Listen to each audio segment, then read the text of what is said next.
اسلامی تاریخ کی ایک اہم جنگ، یہ ایک معرکہ جو نہ صرف میدان میں بلکہ مسلمانوں کے دل و دماغ میں بھی لڑی گئی۔ یہ جنگ تھی جنگ احد۔ جنگ بدر میں قریش کو شکست ہوئی، ان کے بڑے بڑے سردار مارے گئے یا قید ہو گئے۔ قریش اس شکست کا بدلہ لینا چاہتے تھے۔ ابو سفیان کی قیادت میں 3000 کا لشکر مدینہ کی طرف بڑھا۔ نبی کریم صلی اللہ علیہ وسلم کو اطلاع ملی تو آپ صلی اللہ علیہ وسلم نے صحابہ سے مشورہ کیا۔ فیصلہ ہوا کہ مدینہ سے باہر نکل کر احد کے میدان میں جنگ لڑی جائے۔ مسلمانوں کی کل تعداد صرف 1000 تھی۔ عبداللہ بن ابی 300 ساتھیوں کو لے کر علیحدہ ہو گیا۔ اب مسلمانوں کے پاس صرف 700 مجاہدین رہ گئے۔ کریم صلی اللہ علیہ وسلم نے صحابہ کرام کو حکمت عملی سمجھائی۔ 50 تیر اندازوں کو احد کے پہاڑ کے اوپر مقرر کر دیا۔ انہیں سختی سے تاکید کی، جب تک میں حکم نہ دوں تب تک اپنی جگہ نہ چھوڑنا۔ مشرکین کے خلاف مسلمانوں نے زبردست حملہ کیا۔ اسلامی لشکر نے بہادری سے دشمن کو پیچھے کی طرف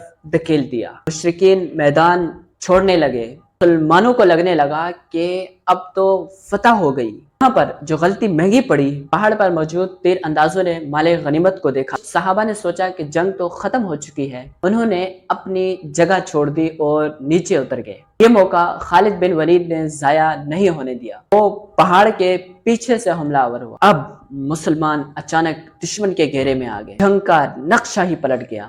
دشمن نے نبی کریم صلی اللہ علیہ وسلم کو نشانہ بنایا۔ آپ صلی اللہ علیہ وسلم پر پتھر مارا گیا، جس سے آپ کے دندان مبارک شہید ہو گئے، چہرہ مبارک زخمی ہو گیا، اور یہ افواہ پھیل گئی کہ نبی کریم صلی اللہ علیہ وسلم شہید ہو گئے۔ مسلمانوں کے قدم لڑکھڑانے لگے۔ پھر حضرت کعب بن مالک رضی اللہ عنہ نے پکارا، رسول اللہ زندہ ہیں، تو مسلمانوں کے حوصلے بحال ہو گئے۔ صحابہ نبی کریم صلی اللہ علیہ وسلم کے گرد ڈھال بن کر کھڑے ہو گئے۔ خاص طور پر حضرت طلحہ اور حضرت سعد رضی اللہ عنہ نے بھرپور دفاع کیا۔ جنگ مسلمانوں کے لیے ایک بہت بڑا سبق بنی۔ نمبر 1، رسول اللہ کے احکامات کی پابندی لازم ہے۔ عزم و ضبط کی خلاف ورزی نقصان کا سبب بن سکتی ہے۔ اللہ پر بھروسہ اور صبر کامیابی کی کنجی ہے۔ ینصرکم اللہ فلا غالب لکم، اگر اللہ تمہاری مدد کرے تو کوئی تمہیں شکست نہیں دے سکتا۔